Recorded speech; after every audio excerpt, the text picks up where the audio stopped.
American University in Bulgaria.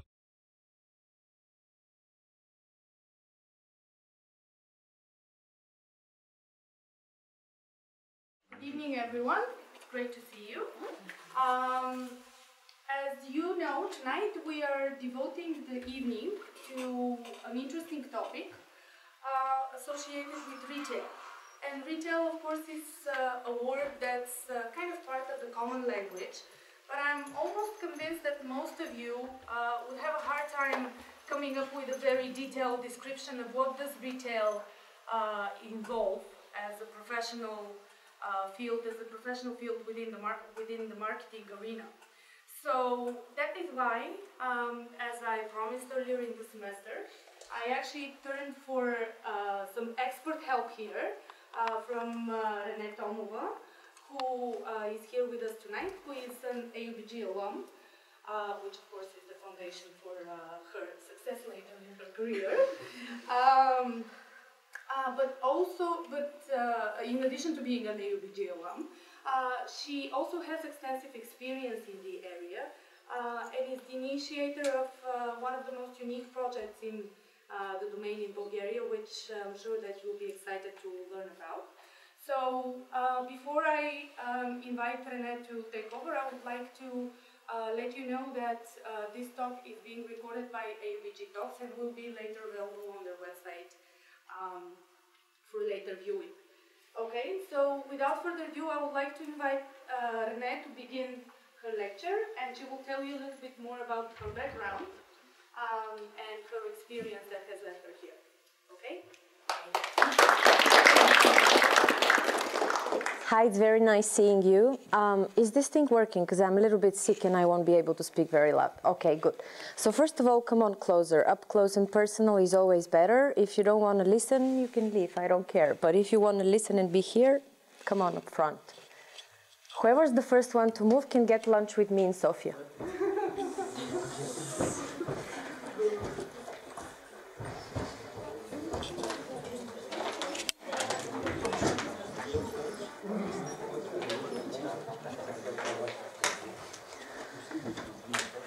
I understand your motivation to want to be in the back, but it's not going to work with me. Also, I really don't want this talk to be a monologue, so I don't want to be just me talking to you. I would really appreciate it if you have any questions at any point of time when I'm talking. Just raise your hand and say, well, you know what, I don't understand this, or it doesn't make sense, or I know this and this is very boring, and please move on. I accept anything that you want to tell me, not an issue. I'm here to make this talk useful for you, but actually I can't. You have to make it useful for yourself. That's why I ask as many questions as possible, okay? A couple of things about me. Milena has already mentioned this. I did graduate in AUBG, but this was in the year of 2000. So that was a really long time ago. The place has changed significantly since then, I have to tell you. I understand that from financial standpoint, you're not very lucky, but from everything else, you are. Trust me. After AUBG, I actually went to the States. I got 2 MBAs there. One MBA at Case Western Reserve, Weatherhead School of Business. It's in Cleveland, Ohio. And then I got a Master's of International Management in Thunderbird in Arizona. And then 2 years ago, I got another half of MBA. It was a mini MBA in telecom in SAT and Stanford. Not in the universities, actually, they came to us because it was a lot of people from Telecom Austria.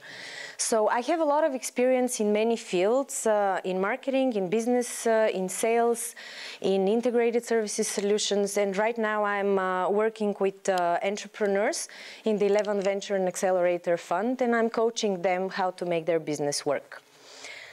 So that's about me. Do you have any questions at this point? No? Okay, good. Do I speak very slow, very fast? You're okay with the pace? Okay, excellent. So let's just dive in and see what we can learn from my experience today and see how this can actually translate to you. When I was telling Milena, when I was thinking about this presentation, I started thinking, what can I tell you that you can use in your life from now on in terms of thinking about the profession? Because when you think about retail, you often think about marketing. And when you think about marketing, you think about fancy girls in short skirts, you know, walking around, very beautiful, and just smiling, and that's marketing. No, it's not. That's probably advertising, but it's for sure not marketing. No, I'm joking. That's not advertising too. Marketing and sales and retail, it's an actual job that does not involve only smiling, although smiling always helps. And I will let you know a little bit more about this today. So the first thing that you need to know about retailing, and it's spoken not by me, but actually by a guy that I really admire, and I'm sure that you know him and you like him too, that's Steve Jobs. In 2004, when he was opening the first Apple store, he had a press conference, and at this press conference he was talking about his ideas of what retailing is all about, and he said retailing is hard.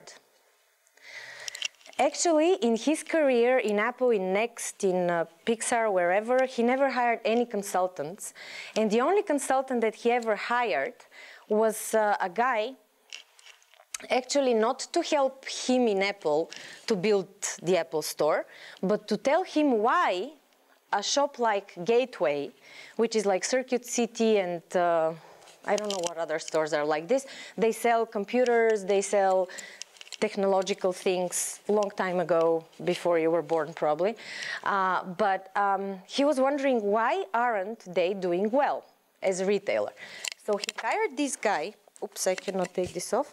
So he hired this guy and he asked him to tell him why is Gateway not working. And based on this, he actually started creating his own shop. A little bit about the shop's history, and we'll talk about Steve Jobs and the Apple retail later on. Shops started like this in the 70s and in the 80s. It was all about a big store somewhere selling all sorts of brands that were not made by the store. They did not carry the brand name of the store. They were just made somewhere by someone, and the shops were just selling it. The shops were branding themselves as Sears, Macy's, and so on and so forth. Later on in the 90s, the first retail revolution happened, and that was Gap. What the Gap did was actually what they said, design of the clothes is as important as anything else. So let's make a store that we're going to, let's close the cycle basically. We're going to make the design for ourselves, we're going to brand it with our own brand, and we're going to sell it in a branded location. So we're going to close all the loop, and we're going to get all the profit from the value chain. And this worked perfectly well for Gap. After Gap came, in the 1999, came Target. What Target did was saying the following: there is a very big discrepancy between shops that are selling couture, haute couture, and shops that are selling cheap stuff. And there is hardly anything in between. So if you want to buy something designer made, so if you want to buy this kettle, if you want to buy this kettle, you have to pay $200 to this guy whose name I just forgot, Michael something, but he's a really huge designer. And you can buy it in 1 or 2 or 3 places. What Target said, well, how can we make design actually democratic? So how can we make this kettle sell for $39.99? And they went and they talked to this guy and they said, well, do you want to make a line, a product line for us that is going to carry your name, and you'll make it for Target, and we're going to sell it at our prices, and it's going to be something really huge and really big? And he said, you know what? Why not? Because right now I'm selling 500 kettles per year, and I would love to be able to sell more. they did this. They later had Target had with Missoni another line, and this is still going on because, as you know, Stella McCarthy is producing for H&M, and other people are producing for H&M and for Zara and for this, for that, or the other, or the perfumes that the celebrities are putting their brand name on. This is going. This is still going. It's still a valid concept, but Target actually started it. So in 2004 came Steve Jobs that we started talking about, and he said, I have only 4 products. Because in 2004 he still didn't have the iPod, and he said, iPod mini I think, and he said, I have only 4 products, but I still want to sell them.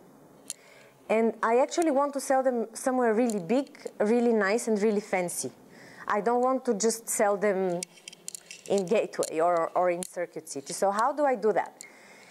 He started thinking and he said, I want the shopping experience to be different.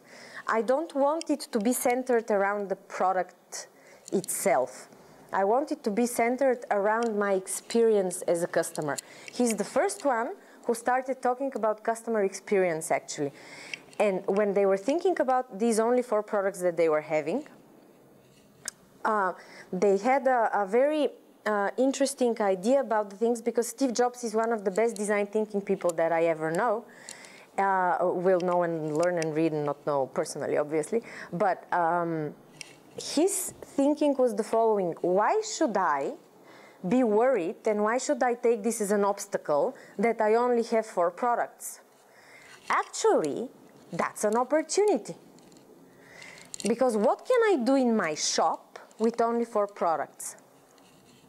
I can obviously not rotate everything around the products. 4 products, it's going to be boring. So I'm going to make everything centered around the customer, centered around their lifestyle experience. And he said, I will hire incredible people, have dynamic stores, awesome real estate, and great products. And everyone at the press conference that he made this statement said, ooh, you're crazy, your stock price is going to go down, because Steve Jobs said, you know, I want my shops to be in a prime location. And they said, boo, you know, no way, the investment community doesn't trust you, etc., etc., etc. Of course, he didn't care. So he basically made the shops the way that he wanted them to look like. They centered everything around the customer. They were thinking not about the customer and the product, they were thinking about the lifestyle of the customer.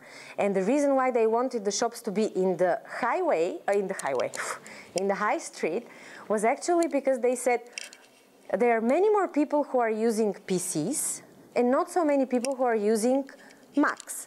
So how might we convert more people into using Mac? A PC person will never go voluntarily and on purpose, voluntarily not, but on purpose, to a Mac store. But if we put the Mac store in the center of the city, on the high street, where all the Gaps and Banana Republics and all the other stores that everyone goes and visits on the high street are, and when they see how beautiful our store is, they will come in. And once they come in, with our incredible people that we're going to hire, we are going to actually make them convert from PC to Mac. And this is exactly what he managed to do. He has 85, and this was in 2004 after he opened the store. He immediately started having, when he opened more stores, obviously, 85,000 visitors per day. And he was the first retailer ever who got into the 1 billion turnover per annum earmark. His bottom line profit out of this 1 billion turnover is 200 million, which is 20%, right? Which is unheard of in retail. He was making more per square, not square meter, they count it in squares per foot, square foot, yes. He had more sales per square foot than Tiffany's in terms of revenue. and value. And why? It's only because he knew what the customer wants. That's the only reason. In Regent Street, on Coventry Garden, in London, they employ 400 people in the Covent Garden shop. I asked them explicitly, 400 people. And they train them in such a way that they actually want to, for me as a customer, not to go back to the store and say, oh, Sam is not here, then I will come back tomorrow. Everyone has to be able to do what Sam can. That's very important for them. And it's very important for them, for you to feel good where you are. That's why they have the Genius Bar, that's why they have movie theaters in the stores, and that's why everything is beautiful.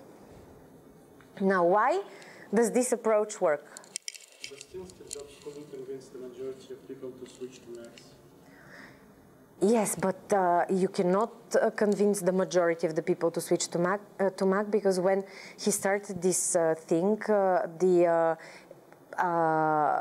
market share of PC users was around 85, something like this.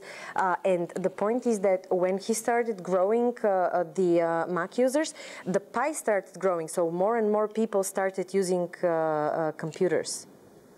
And also bear in mind the other thing, so it's not a fixed pie. If we keep the pie fixed, he increased a lot his market share, but it's expanding. And also his computers are much more expensive than the PCs, right? So basically you have two approaches in this sense. You can either go for market share or you can go for value share. What Steve Jobs did is he went for value share. So he basically said, I don't care if I am going to have 100% Mac users, as long as these Mac users that I have are going to make me better in terms of my revenues. And the market cap of Apple many times has surpassed, at many points of time surpassed that of Microsoft. So that's simply a strategy of choice. I think if he had made a conscious decision to surpass the market share, he would have done it, but at the cost of the value of the brand. Because there's always a trade-off. Does this answer your question? Yes. Okay. So why people like Steve Jobs and shops like Apple are successful? Because they start with the why. Because what they do is they have a raison d'être. They have a reason to exist, and they have a reason that they can convey to people. And for Steve Jobs, it's we value difference, we want to be different, and we want to make really, really great design. And they don't say we have great computers and they are also beautiful. Do you want to buy one? What they say is actually what I just said, and I can actually read it because I can never remember it by heart. But what he says is, everything we do, we believe in challenging the status quo. We believe in thinking differently. The way we challenge the status quo is by making our products beautifully designed, simple to use and user-friendly. We just happen to make great computers. Want to buy one? It's a completely different wording. He has it from the why out, and normally what we usually do is we have it from the what in. So that's something that's important. Then the other thing that's important is the marketing strategy. And if you're talking only about product, if your marketing strategy is only is very much product-centric, then it's very easy for the competition to make an entry in your playground, in your space, and come up with better features, or something that is faster, or something that is cheaper, or something that is easier to use, or whatever. But when you are talking about the brand and the promises that the brand gives you, then it's something different. Think about Nike. Think about the Nike commercials. Nike, when they do their marketing, they hardly ever talk about what their shoe, their running shoe looks like, how is the insole, you know, can you spring on it or whatever. No, they talk about the sports people, they talk about achievement, they talk about how you have to fight with yourself until the next goal that you have put to yourself. They talk about philosophy. That's why everyone buys Nike. Reebok and Asics, they talk about how fat is the insole and how you can walk and ta-ta-ta-ta-ta-ta. But when we are thinking, we think with emotion. It's in our biology, actually. So every time that someone tries to play you with emotion, he is more likely to be successful than if he plays you with just features and benefits. Now, we get to traditional retail strategy. So the retail strategy, it's in the end of the value chain. If you want to think of it in this way, we forgot the flip chart. It's like no, it's okay. I will play it. It's like a tube, you know, a funnel, let's say. So first is the strategy of the company, the why do we exist? And then comes the marketing, what's our brand, what is the message that we're going to tell to our customers, who exactly are our customers? And then comes the retail, which is the execution. And if there is shit here, the possibility of something great coming out here is very, very narrow, actually. So you can be like this total genius and guru, and still, if this is not okay, this will hardly be okay. That's why these things are in a lot of relationships. There are a lot of relationships between senior management and marketing and sales and retail and so on and so forth. Traditional retail strategy talks about the retail success hexagram. So basically what it says that if you have effective sales and marketing strategy, if you have excellent customer experience, great employees, quality merchandise, attractive yet secure store design and visual merchandising display, and trained employees, you'll do great. In theory, that's absolutely true.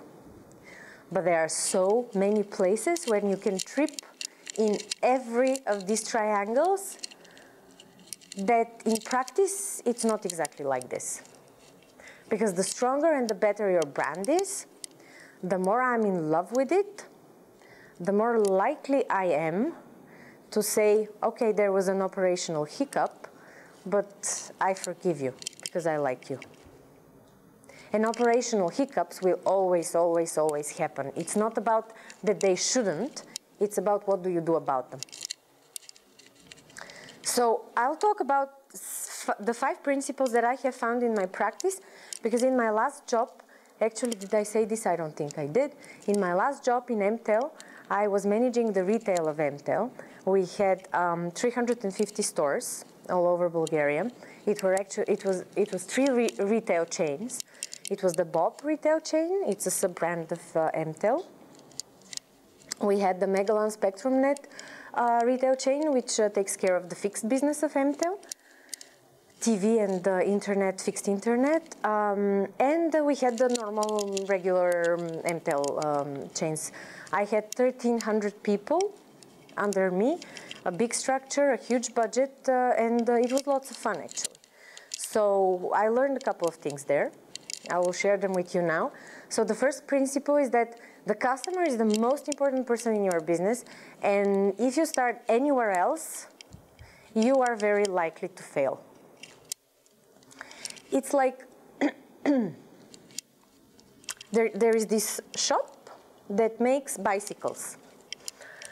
And what this bicycle shop realized is that actually the mass production of bicycles is not good for the customer, because we are all different heights.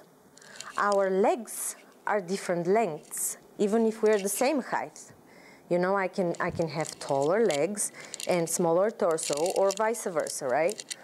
I can be the same height, but I can be 3 times as big. And so on and so forth. There are so many different things around us. I can be very good with my feet, and I can jump over a tall thing, or maybe I will not be able to, and I will need it in a different slope. So what they did is they said, we're a bike shop, but when you come to our shop, you're not going to find any bicycles. Because what we are actually going to do is we're going to produce you your bicycle. So we are going to measure you.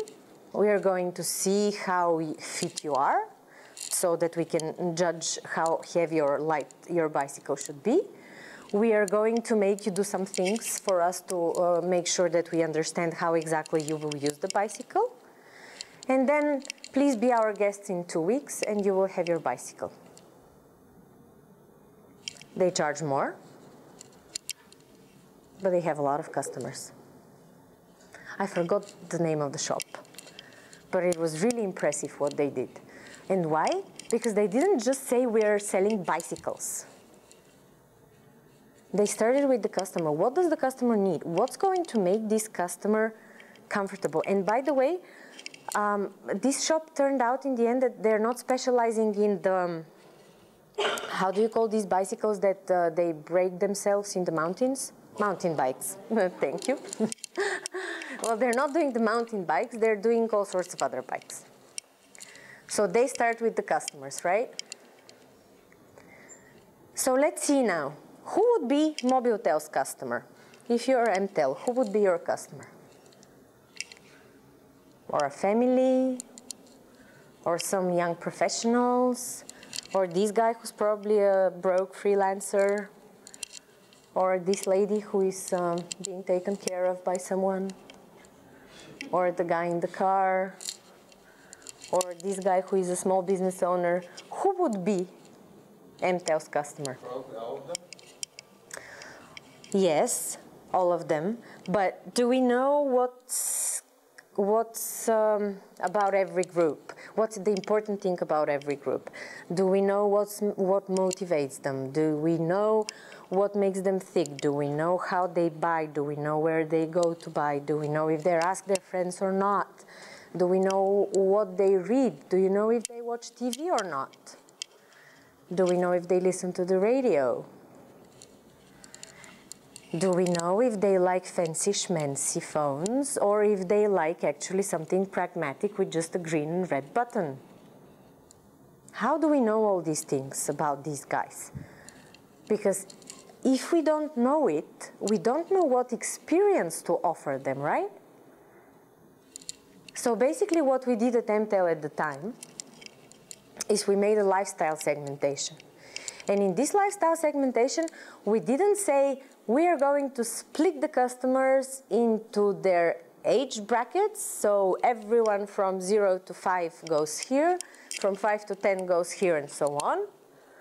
And then we are going to put on top the city that they come from. So if they are from a big city and age 0 from 5, they're in one group. If they're from a small city and age 0 from 5, they're in another group. No, we started digging, we started asking the people, we made them fill out journals about their life, about what they do, how they use technology, their life vis-a-vis technology. I mean, otherwise it's a huge study.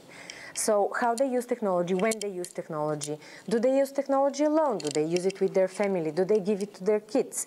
Do they watch TV? Do they not watch TV? Why? Why not? And every time we were asking the question, why? We were reading their journals and then we were asking, well, why did you do that?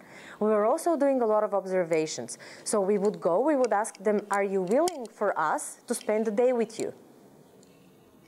Because it's one thing what customers tell you about what they do, and it's another thing when you see what they do, because when you see what they do, you can actually see how they do it, and most importantly, you have the opportunity to ask them why they do it the way they do it. That's very important. So we came up with these 1, 2, 3, 4, 5, 6, 7 segments. And when we came up with these 7 segments, we also knew how big is each segment.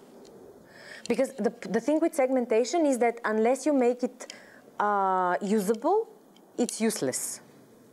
Well, that's kind of a stupid sentence of me to make, but unless you can know how to reach these people, who they are, where to find them, and how to recognize them when they come in the shop, why would you bother to make this segmentation anyhow? But for For example, for every color here, we knew what TV and radio and magazines they were reading and so on and so forth. So we knew what type of advertising we can push to them and where. We had a couple of questions for everyone. So we had 2 or 3 questions for each of these customers that once we put this segmentation in place, we asked our retail people to start asking the customers. I don't remember the questions by heart, but there were things like, for example, if if I want to identify traditional home births, I talk about tradition, respecting ancestors, patriotism. There was a magic, some order to these chaos of these segments. So we started entering this data into the CRM, into the system. And we knew what type of product we can offer these customers, because the system was programmed in such a way that once the segment was put inside, the system could actually pop up a promotion that fits this segment. So we're talking about not mass marketing here. We are actually talking about very, very targeted marketing. The point of retail is that they can make in the retail extremely targeted marketing. If there are a couple of things that have to be in place, it will be principle number 3. I will talk about it later. Now, the principle number 4 says that retail is detail. No, this is it. If these things are in place, so what should be in place? First of all, people. So the people in the shop, they really have to be trained. First of all, they have to have some brains, some common sense, integrity, and they have to love what they do. Retailing, it's very tiresome job. It's often that people like you start into retailing straight after college, and it chews you and spits you out in a couple of years, but you've gained really a lot of experience. Reading people, knowing them, learning how to treat bad customers, or however you call them, problematic customers. It's really a good place to start your career. So people are something that is very important. Processes is something that is very important. I don't want to go to one shop and to have one experience and then to go to another shop and have a completely different experience. So that's something that is very important. Every retail employee should know what our processes are. How do we treat customers in this situation? How do we treat them in the other situation? How do we treat them when they have a problem, when they have a complaint? And the other thing is systems, especially in our date and time, and especially when we are talking about services and products that are, let's say, not so easy to handle. So we're not talking about a pair of pants and a blouse. We're talking about what should be your plan, and do you want an iPad or a Samsung Galaxy Note, and what phone would you like to have? And there is a lot of information that the retail guys need to put in their head. That's why we have systems to help them. And the systems, they can just put the information together and spit it out and have something useful for the customer. And you also always have to have your finger at the pulse of your business. You always need to know how much sales you're doing. In the end of every day, I was getting an SMS from the system telling me that today we sold X and X and X number of SIM cards, that number of phones, out of which we had some layers, out of which X percentage were very expensive one smartphones, and the Y percentage were something else. We had so many and so many served customers. We had hiccups with the system so many times, and so on and so forth. So that's the pulse of your business. You need to know it, and every day when you see this, you know how the day went. You know if on the next day there is something you should do, so that actually the SMS that you're going to get on that day is going to be better than the previous one. So that's what the systems do for you. And Apple tracks retail store revenues at 4-minute intervals. So every 4 minutes, there is not an SMS, but whatever it is, a beep going in California that says, we sold 30 million phones today, or whatever it is, up to this 4-minute interval. This is critical. Retail is detail. In order to be in retail, you have to do and to know how to do a lot of number crunching Excel spreadsheets and all sorts of things, because you can't really operate such a huge machinery blind. You need to know where you're going, you need to know how you're going to get there, and most importantly, you need to know what your levers are. Levers? You need to know which button to press so that the ship turns a little bit to the left. If all of a sudden marketing woke up one morning and decided that actually today we're going to sell data, so you need to know how to turn the ship to start selling data. And tomorrow when marketing wakes up and realizes that we actually have to save churn, not only sell data, you need to be able to push the ship a little bit to the other direction. But in order to do that, you need to know all these things. You need to know your handset sales. How are you benchmarking towards the previous month, the current month? This is a scorecard that I was getting in the end of every day. This is real data, by the way. And it's not looking very good. I would look at these numbers and I would know how I'm doing this month. I would know how much I have to push the people to sell for the rest of the month. I would know if I will have to do some local promotions so that I can boost up the sales. I would know from here if I have to do some incentive or bonus scheme for the retail so that the people can have a better incentive to sell. I would know if I had to call someone and to tell him, okay, you suck at your job, either fix it or we'll see you later somewhere else.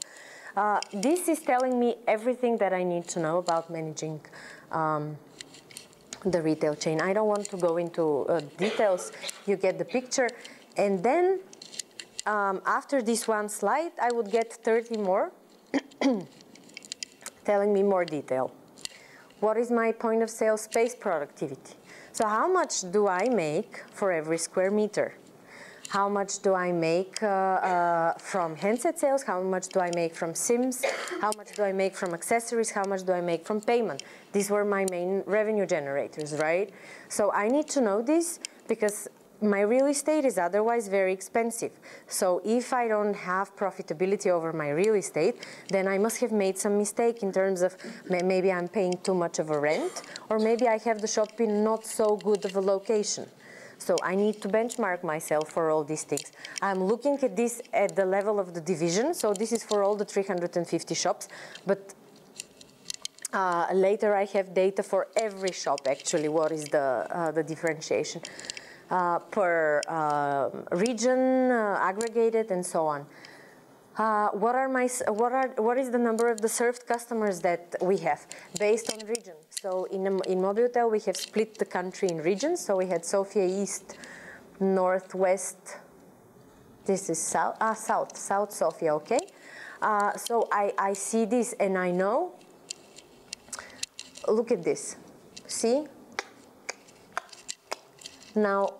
And Sofia is totally off track of what's going on. So if Sofia can actually sell more, everyone else is falling, but Sofia is going up. So what is Sofia doing? They are either doing something good or they're cheating. So I need to find out if it's one or the other. And this graph is telling me, okay, Rene, bear in mind that something's happening in Sofia. Go and check it. If it's something wrong, fix it. If it's something good, praise them. And tell it to everyone else so that they start doing it as well and their graph goes up instead of down, right? So that's what I learned from this graph. Here, I see the classes of my shops. Shops can be very big and they can be very small. It's very important to classify your shops because you cannot have one in this, for example, you're making a competition for the personnel. And you can't have, and you can have 100 level price for whoever sells the most handsets for the month, for example, or for the shop that sells the most handsets for the month. So if it's a Class A shop, it's 12 people that work there. If it's a Class D shop, it's 2 people that work there. So it's one thing for a Class D shop to split the 100 level into everyone to get 50. It's another thing for 12 people to split the 100 level. So when I make this competition, I will say the price for Class A shop is 1,000, for Class B shop is 800, for Class C shop is whatever. So that per person, it gets the same. The classes, they are made elaborately. I mean, you look at the location.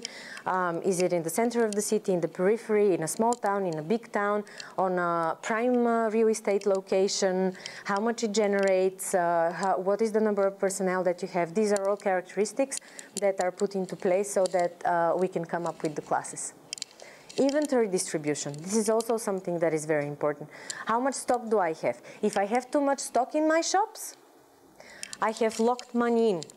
If I have too little, I have foregone revenue.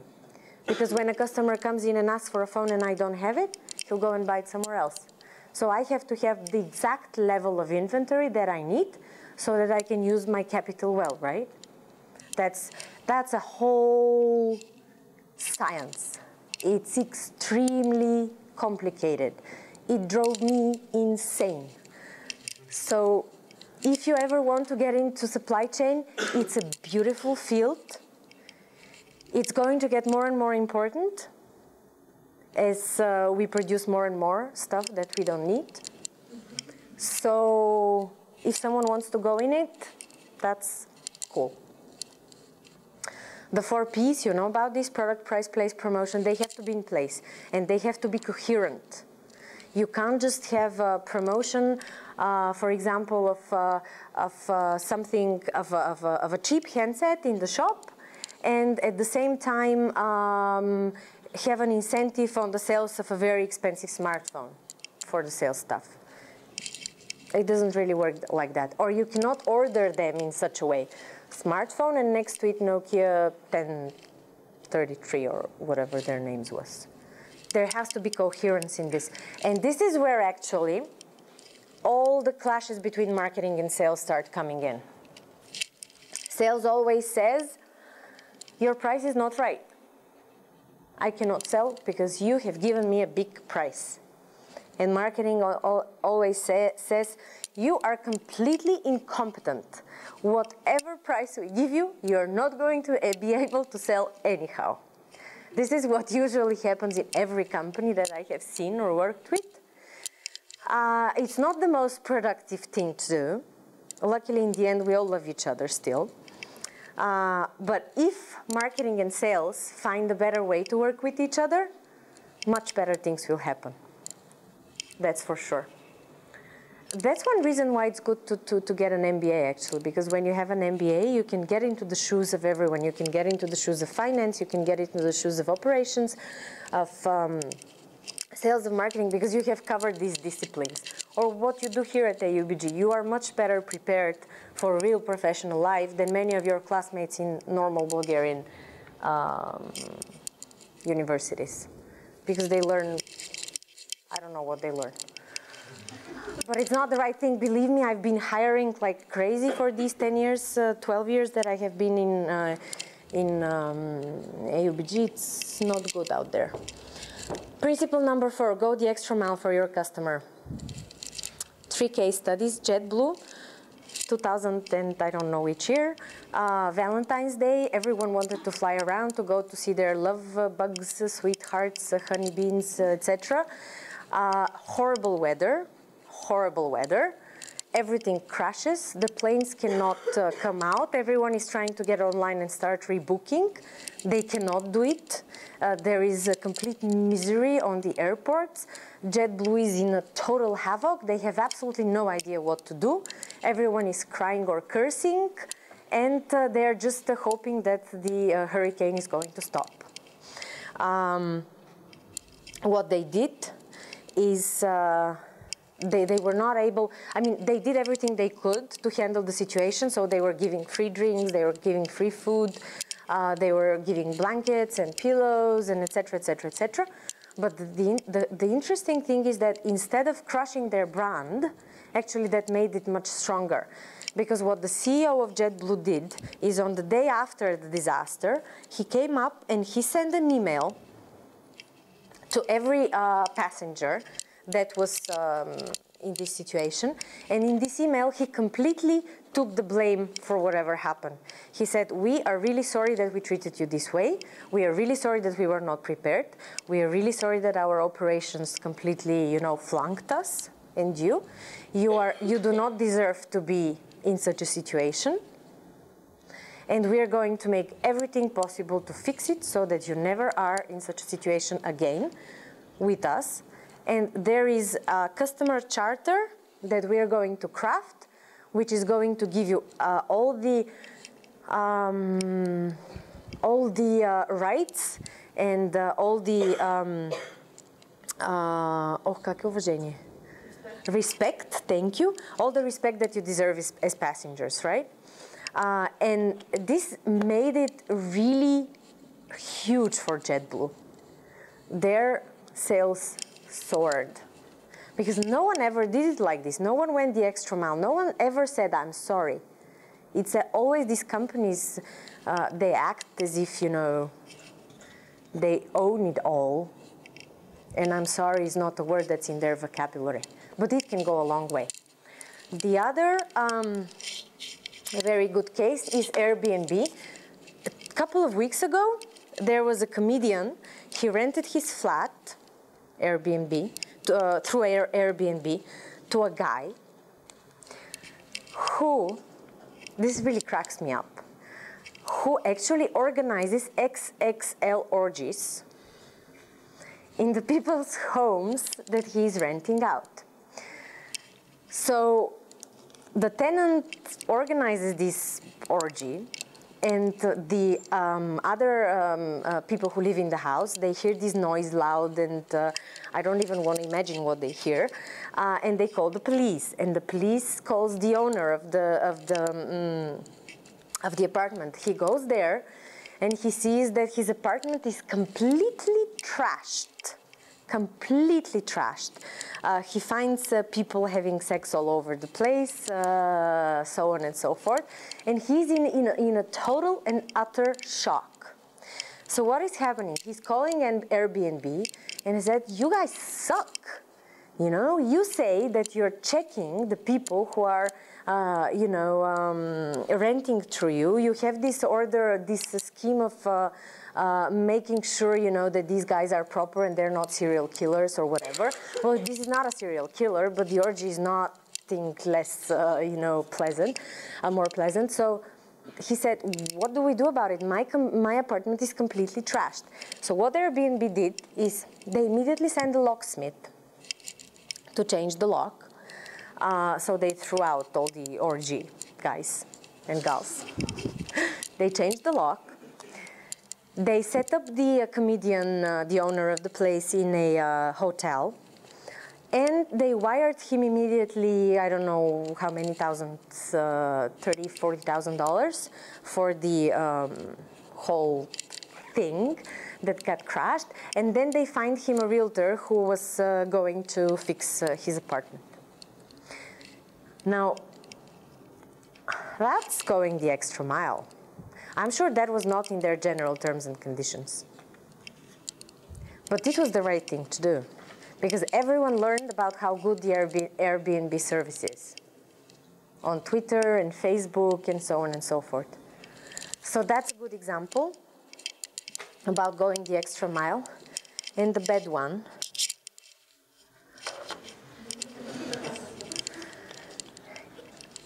in the year of, not the Fox, but when was this? 2011. Wasn't they charged some people? The billing crashed. Yeah, So 2011, 12, something like this, yes. We managed to have a lot of casualties in this thing. Shit like this happens, okay? It's a very, very complicated system, the billing of a telecom especially. It's an extremely complicated system. We were trying to upgrade to a better system that was supposed to be charging everyone correctly first, and second, on one bill, the fixed mobile and so on and so forth services that we were having. And we completely failed in the execution of the project, completely failed. So when we said go to the CRM and billing change, we were like the little kids, you know. We knew somehow that something's gonna happen. But we said, okay, let's launch, and we were like this. If I don't see them, they don't see me either. That's exactly what the kids think. And we were also like this, you know, if I don't know, then it's not happening. Well, it is happening. So it was a huge disaster. Everyone learned about it. Everyone thought that this is a huge cyber attack over Mtel. But as we have this saying in Bulgarian, you cannot do to no one can do to yourself what you can do to you. So it was not a cyber attack. It was all us. We didn't react well. We didn't react well. Go ahead. Sorry, not all of you know what happened. We changed the billing and the CRM, the whole system, the whole customer relationship management system. So that's the system that's actually in the shops. That's the system that tells you how much is every user owning me as a telecom operator, and what are the splits of the charges, and so on. So basically, we changed it from one vendor, which was Formula ITS company, whatever, to another vendor, which was Amdocs. And that's a project that we worked on for 3 years. Imagine that. So what happened is that the system completely crashed. It did not work in the shops. So you would go and you would ask to pay your bill, but I would not know how much money to take from you. Also, the other thing that happened is that I would charge you an imaginary number. So, for example, I would charge you 1,600 leva. Why? I don't know. It's just because the machine said so. It was not fun. It was not fun, trust me. But the problem is, well, we fixed it in the end. It took us 1.5 years to fix it. We fixed it. We lost a lot of credibility. We lost a lot of trust. But we didn't go the extra mile enough for the customer. We didn't come out and we didn't say, sorry, guys, we screwed up badly. Instead, you were, sorry for interruption, instead it went like an 18 years old girl go and ask, why the hell I have 400 level bill? They're like, well, you deserve it because you spoke like from your number to your number for 400 level. Yes, of course. That's the other thing. We didn't expect the disaster to be so big, just a second, that we didn't have the time to train the personnel to know what to say. So there was a lot of imagination and, you know, a lot of, sorry. Can I call my shop manager? A lot of denial about the situation. A lot of sedatives. I think we bought maybe half of the sedatives in the whole country to give to our personnel, because we had customers coming in with guns and saying, if you don't fix this, I'm going to kill you. And I'm not joking, actually. It was a huge strain on the company and on the staff. And it took a lot of time to fix it, not handled well. Yeah, it was actually really weird because after 3 months of receiving like enormous charges for the bills of my brother, at the end of this period, we received a bottle of wine with the post by Mtel, but no message, no anything, no communication at all. And the whole family was like, what is this? Don't remind me.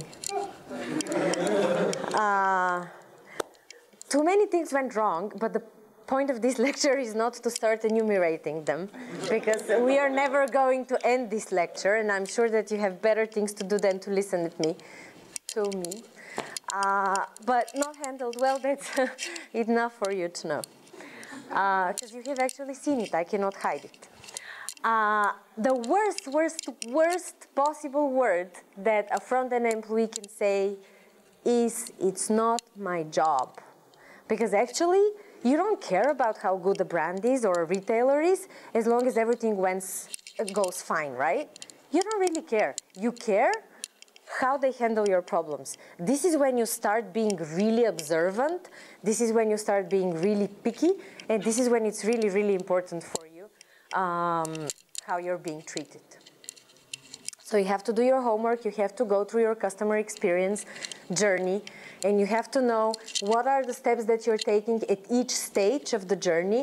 So for example, first you have to get yourself aware that there are mobile operators, to evaluate how many they are, what do they do, what do they offer, to talk to your friends, to purchase, to set up and activate, so on and so forth, until you leave or partially leave or whatever. So we need to know all the steps that you're taking, and we need to know how we can make them better. Basically, after the billing disaster, the retail of Mtel started from scratch. We just said, you know what? They really scratched us off anyhow, the customers, so we might as well start from scratch. Principle number 5, location, location, location. I don't know if you have seen this YouTube movie with this ventriloquist guy who talks with his stomach. He talks to a doll. The doll is called Ahmed, the death terrorist. Remember Ahmed? So this guy asks him, so Ahmed, what's the best thing that you learned, the most important thing that you learned in suicide school? And Ahmed goes, location, location, location. So that might still be true for terrorists. It's partially true for real estate also. Do you watch this movie, House of Cards? It's a must if you haven't. Kevin Spacey, Power is a lot like real estate. It's all about location, location, location. The closer you are to the source, the higher your property value. So you need to know where your customers are and be there. That's all that I want to say. Because the geographic strategy is a long-term chess game. And the more internet and e-commerce come into place, the less important location is, but it doesn't mean that it's not important at all. So the new locations is resource intensive, so you can't, I mean, this is one thing that you don't want to have it wrong, because it's a lot of money involved in building a shop. And what works in one location might not work in another. For example, in the malls, a lot of people thought, because of this mall extravaganza we have in Bulgaria, a lot of people thought, I am in a mall, and if I'm in a mall, then this means that I'm going to make a lot of sales. Not true. Ask the mall owners of Stara Zagora Mall. Omnichannel retailing is also becoming more and more important. It's not only about what is happening in your retail, it's also what is happening on the phone, it's what is happening on your website, it's what is happening when you do whatever sort of advertising that you decide to do. Everything is connected, everything, and the customers form their opinion about you through all the channels that you have, not just the retail. And actually, they get to the retail last. So first they look at the website, then they probably call someone on the phone. Before that, actually, they go to forums, they talk to their friends, and so on and so forth. Retail is the last place that you go. So remember this funnel? If the company didn't do it right on the website, if they didn't do it right on the call center site, I have fewer and fewer people to go into my retail stores, right? Now the case study that I want to show you. Are you okay? Are you bored? Is it too long? Do you want to see this? Sure. Okay. Now I am presenting to you my movie clicker, Milena, who is going to click for me because I couldn't make this work in the PowerPoint presentation. Because working in a technological company doesn't actually make you good in technology. I can guarantee you that. So, ne, čakaj сега. First I have to talk about something else, I forgot. Very quickly. Very quickly. Emerald, that's the internal name of the Mtel Experience Store. In Bulgaria, before the Mtel Experience Store, we didn't have an experience store of any kind. So we thought about how can we make a place that's not just for everyone, like all these pictures that I showed you, but it's just for a couple of people. So it's all started in my head, and usually all the things start there, good and bad. And the question was, how might we make a place where people who love technology will love visiting and staying and being there? So that was the dream. And then I said, okay, now that's perfect. I have an idea of how to do it, but I have to get a lot of people involved because I cannot do it alone. Then I said, okay, I have got the people in place, so now who am I doing this exactly for? And we started doing personas. Milena told me that you did personas. That's actually not just to keep you occupied in your marketing class. We do use it in our professional life. So we came up with the persona of Ivo.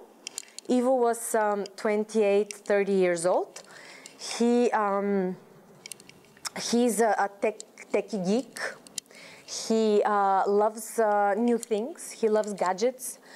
He is single, hard to find a girlfriend. He has money because he works in a business that pays him enough.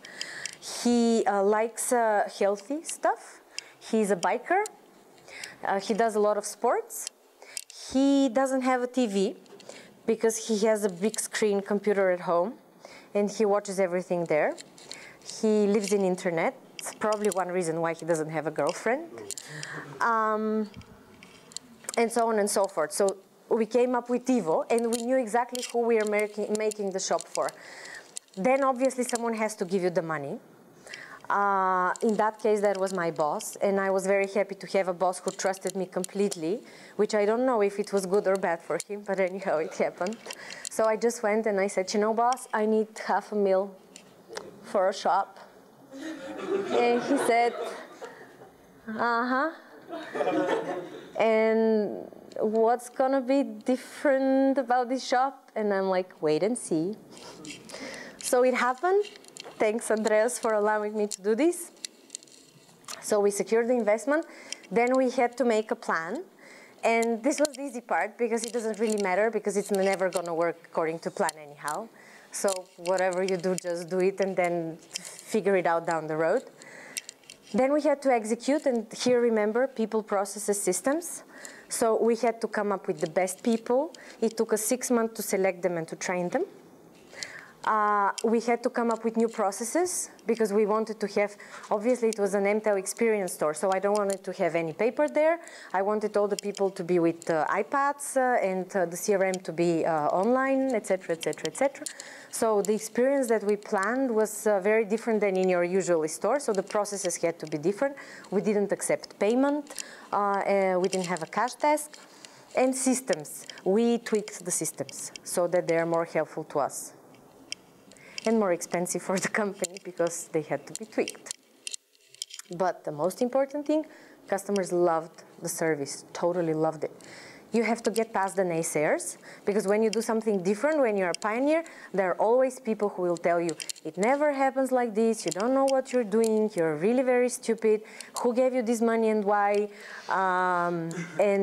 You have to know that we never do the things like this here, and that's why we're so successful, okay, and so on and so forth. So the naysayers, you have to just ignore them. And then you have to add the magic. It has to be simple, it has to be bold, and it has to be innovative. Otherwise, it's not interesting for me. Why would I expect it to be interesting for anyone else? Now you have to start clicking. Thank you.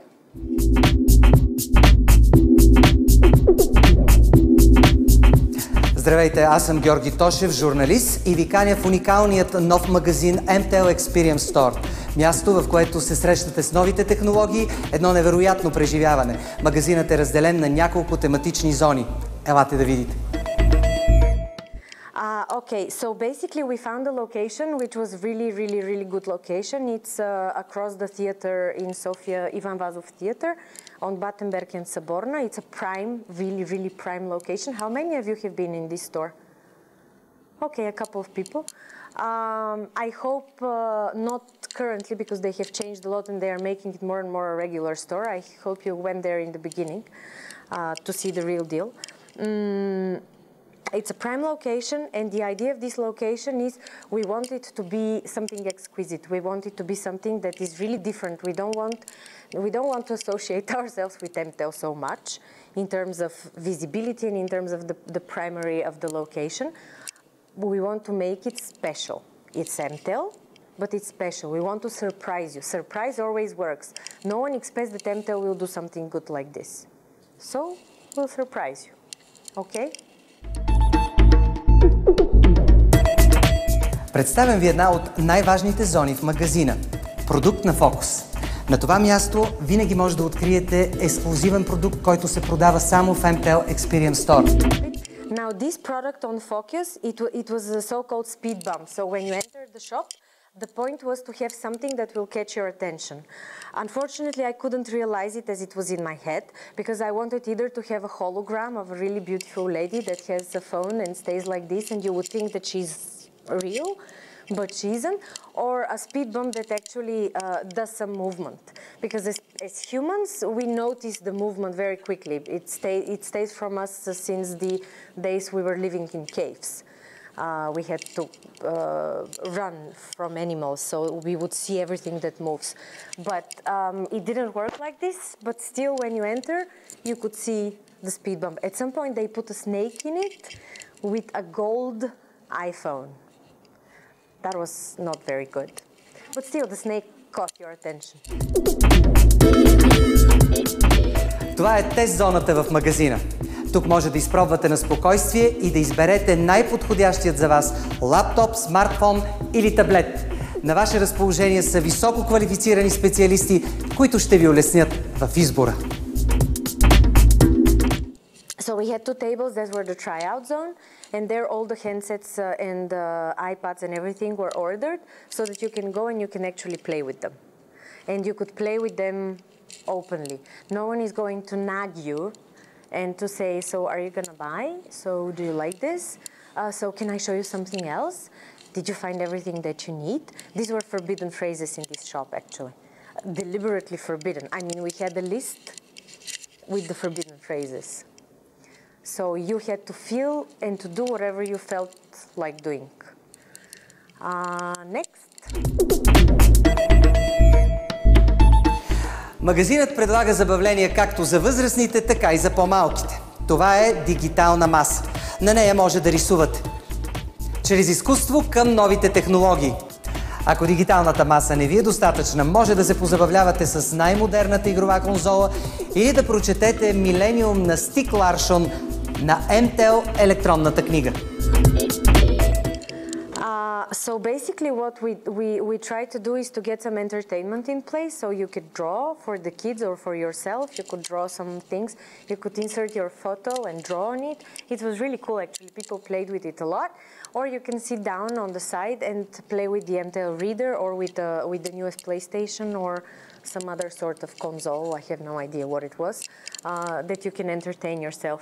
And the idea was, again, the more time that you spent in the shop, the better chances we have of upselling you with something that is really useful for you and good cash-wise for us, right? Because in the end, it's all about selling. Later on, whoever wants to, I'll tell you a joke, but not now because we're getting too much out of time. So let's see the M bar, which is like the Genius bar of Apple. M-барът е интерактивният бар в магазина. Мястото, където традиционните коктейли са заменени с съветите на нашите консултанти. В M-барът всеки въпрос има своя отговор. So the M bar was basically the Genius bar, as I said. It's where I had a lot of staff members who were trained extremely well. And what happened was, with time, people from Vivacom, customers of Vivacom and of Global, were actually coming to the M bar so that they can get served with their handsets because they didn't know how to do this, that, or the other. So basically they would go there, and what I told, marketing said, no way, these are not our customers. You should not service them. I'm like, are you insane? They are in my shop. I can switch them over from Global or Vivacom and Mtel, and you don't want me to allow them to come in the shop, and you spend all this money trying to get them from somewhere? No way, my shop, my rules. They come and they stay. So we did a lot of work with these guys as well, and we managed to actually convert them. So that was really cool. Нашата продуктова зона позволява да си поиграете и да разгледате най-новите продукти и прилежащите услуги, които Mtel предоставя. За тези от вас, които са любопитни, може да изберете аксесуар от последната колекция на Mtel. Бъдете иновативни!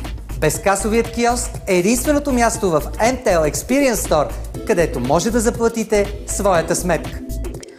So basically what we did here is, apart from having the TVs for the fixed services that we were offering in internet and TV and so on, and the handsets, we also had these payment kiosks, because we said, what is the one thing that really bugs our customers? This is when they go in the store and they have to wait on a line, for example, to buy something, but before they buy, there are 10 other people who want to pay their bills. And if the bill is not correct, they start disputing, which means that the queue is going to get longer and longer, and it's going to take more and more and more time to go through it. So we said no payments in experience store. If you want to pay, there are payment kiosks. And because I had 18 people in this store, 18 staff members, there were always people that were available for you, so that they can help you with the payment kiosk if you don't know how to operate it. Какво обичате да правите, когато сте у дома? Ако предпочитате да общувате с приятели или да научавате нови неща или просто да релаксирате, то за вас е Home зоната в магазина. Тя предлага цифрова телевизия с богат филмов каталог, високоскоростен интернет и домашен телефон. So that's the home zone. The purpose of this place is for you to go and sit down and have a cup of coffee or have some tea and have someone from the staff show you how to operate the TV, how many channels do we have, how good the picture is, the number of HD channels. This turns out that it's something that people appreciate, and so on and so forth. So this was the whole point of the home zone. Завършваме нашата разходка на едно специално място за специални хора. Ивент хола на магазина. Пространство за изкуство, срещи и събития.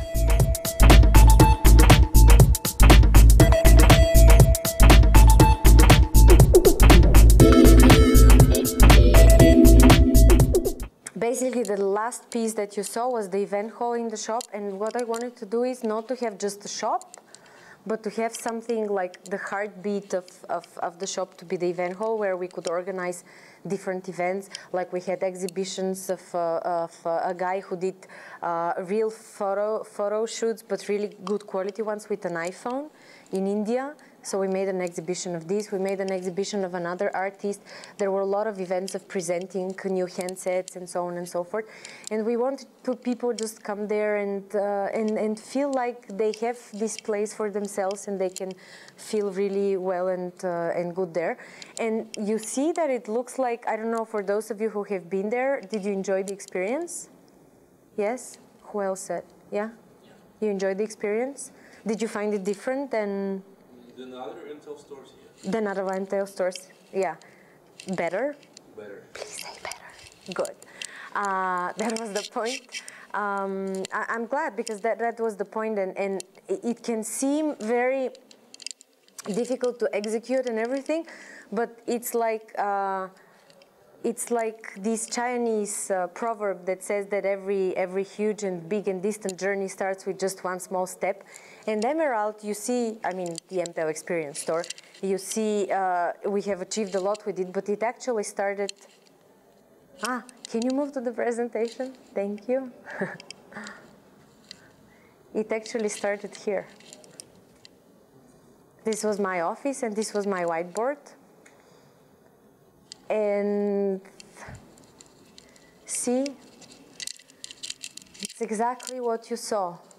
We just, with the core team, we just started talking and throwing stuff on and deleting and talking again and deciding what to do and how. And the result you already saw. So that's all from me. Thank you for listening, and I'm sorry if I bored you or it took too long.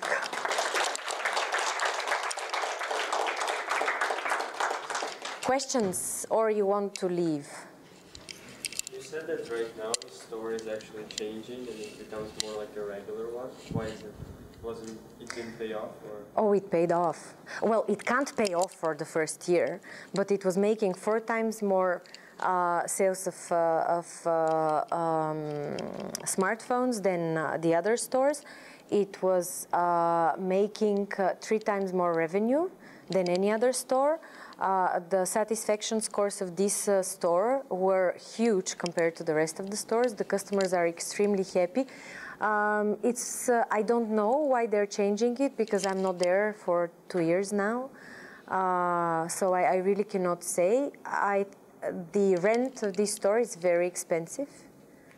It's very expensive. I think it pays off because of the image, because we had such a huge image in Mtel because of all the billing fiasco that it was worth it to have something that makes you look good. I cannot say. I think it's a mistake, that I can say.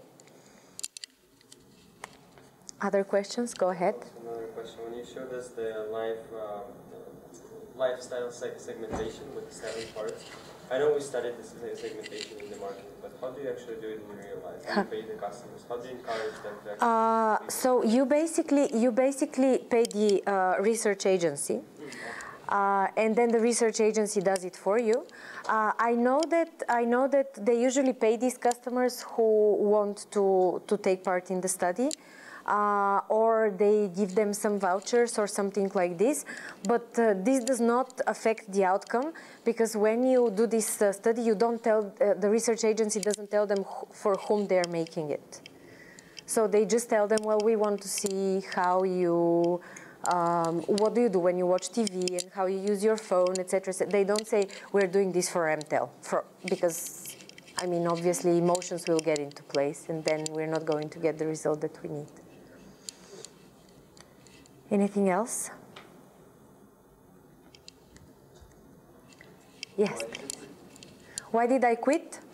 Because I realized that the higher I climbed the ladder of corporate life, I think I mentioned it in your class last week, the more I have to deal with politics and with especially masculine egos, and the less I have to deal with the real job that I love and that I like. And at some point it was just not worth my time or my nerves or anything else. So I quit.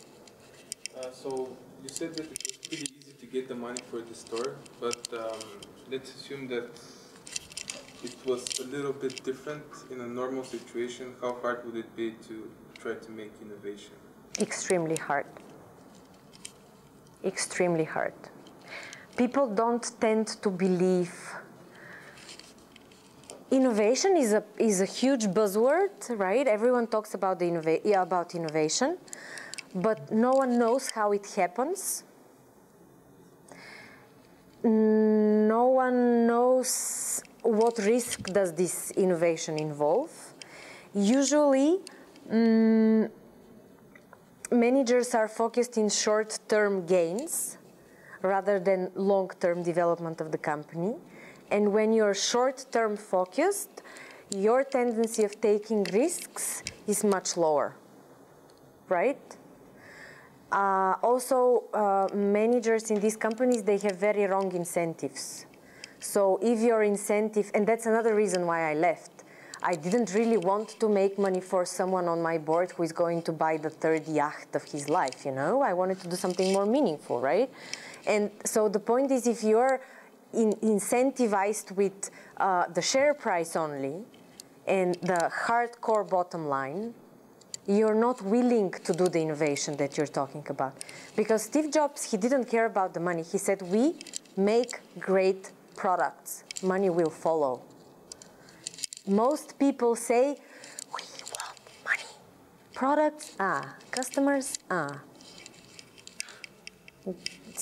mean, it works. You can lie to people for some time, but at some point, it stops working. And it's not just Mtel that does it this way. A lot of companies do it this way, unfortunately. But things are changing. I see this. Things are changing. You will be lucky. You will work in a better place. You said that, you know, okay, things are changing good, but don't you think that it is kind of, the future is kind of risky in that way, you know, people focusing too much on customers and probably they might, I'm not saying that, you know, it's a good thing, right? But you say that it's risky. What if people start, because, Steve Jobs failed many times as well. And what if people, start trying to make too much innovation or, focus too much on the customers? I mean, there is a little bit of extremity. Define too much. Well, right now, some companies are existing just because it's okay. But if a big company tries to risk, it might not go so well for them if they try to make something, even though they think it might be better. Well, you know that whenever you do risks, you have risk and reward, right? If you're a $1 billion company and you make an experiment and you risk 1 million, it's not going to kill you, right? But you can be a $1 billion company and you can say, oh, I don't even want to risk 1 million. I'm just going to do business as usual, and I'll see where it takes me. So it's the level of risk you decide based on the resources that you have and based on the reward that you want to get. If you risk 20 million out of this 1 billion, it better be for something that's going to give you twofold growth afterwards. But I don't think you can ever be too customer-centric. Because if you know why you're doing what you're doing, you will be customer-centric just enough. If you don't, and you are afraid that you're going to lose a lot of your customers, then you're going to be too customer-centric in the sense that you're not going to know who you are and why you do the things that you do, but you just want to please your customers at any cost. This is going to drive you to bankruptcy. That's a given. But that's different than being customer-centric. Anything else?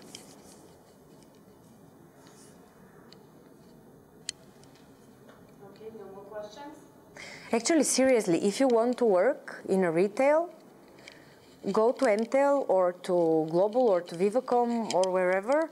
It's going to teach you tons of things that are going to be very important for your life later on.